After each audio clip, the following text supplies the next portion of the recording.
Good morning, everyone. I hope you are doing good today. I would like to share with you a mistake that I used to do in my discourse, debates, discussions, every time I talk, basically. And more or less, I've learned from this mistake and I don't make it again. So, hopefully, with me pointing this out, you are going to benefit and you're not going to make that mistake again, and it's just going to take your level of discourse a little bit higher every time you speak.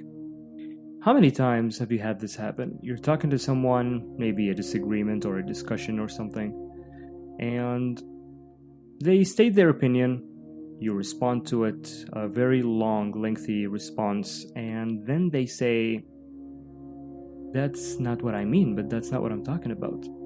And you say, "But that is what you said. That's exactly what you said, you know?" And the problem here is the words they said don't match with the feeling or belief that they're trying to express because they're not precise in their words to you. So, how do you fix that? How do you stop that from happening? So, the first thing I would like to share with you is that language is a tool that we use to express and communicate our feelings and beliefs as humans. That means the words we use actually don't have a meaning on their own. For example, the word bored, when you say "I feel bored," the arrangement of the letters B-O-R-E-D on its own has absolutely no meaning. This is an arbitrary arrangement of letters that we agreed to use to describe a human feeling that we all get, which is boredom.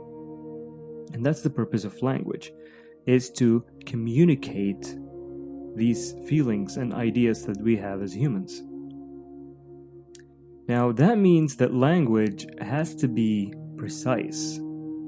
For example, the word bored can't mean entertained or anything else. It has to mean bored. And since it's like that, every time you speak, you must seek to be understood. That means the words you say have to be in line with the feeling or the belief you are trying to express. They have to match perfectly. This is the tip I want to share with you, is to be precise in the words you say, because language is very precise. For example, if a word has more than one meaning, or the same word can be used in a wide arrangement of meanings, the word loses its utility. It is not useful anymore because it could mean everything. I'll give you an example of two sentences, and I would like you to tell me if they are exactly the same or they are different. Here they are. The first one is, "I really don't care." And the other one was, "I don't really care." Notice the difference between these two. They are not the same, but you can see how they could be used interchangeably in everyday life, and you'd understand what the person means when he says them. But pay close attention. "I don't really care" means you actually do care, but not that much, I don't really care. But "I really don't care," it means I at all don't care. I really, actually do not care. So those small differences become more important the more important the discussion you are having is. So you have to be precise in the words you're saying. The word energy can be used into a different context. For example, if you are a spiritualist and you're speaking to a physicist and you say energy, he's going to be thinking about something else. You have to make sure that people are on the same wavelength as you. But do you know what is more difficult than being precise yourself? It is making sure the person you're speaking to is precise. And that can be challenging because you don't control what they say.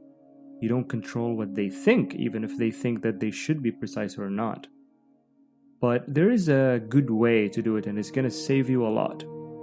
The next time you're talking to someone and they give you their opinion on something, immediately quickly repeat it for them in a very clear and simple way. Let them know what you think they think until they agree with you. That means tell them, okay, so here's what you're saying. You state the opinion, and then you say, am I correct? Did I get that right? Get them to agree, and once they do, then you're on the same page, and you have raised the discourse one level higher. You're talking about the same thing. If you don't do this, you risk having people say, well, that's not what I said, and it just distracts you, and it distracts them also. So, in short, be precise and make sure the person you're speaking to is also precise. That is basically the mistake. Not doing it is the mistake I used to do, and I hope that you're not going to make this mistake again. Thank you for joining. Thanks for supporting my work. I will see you next time. I am finished.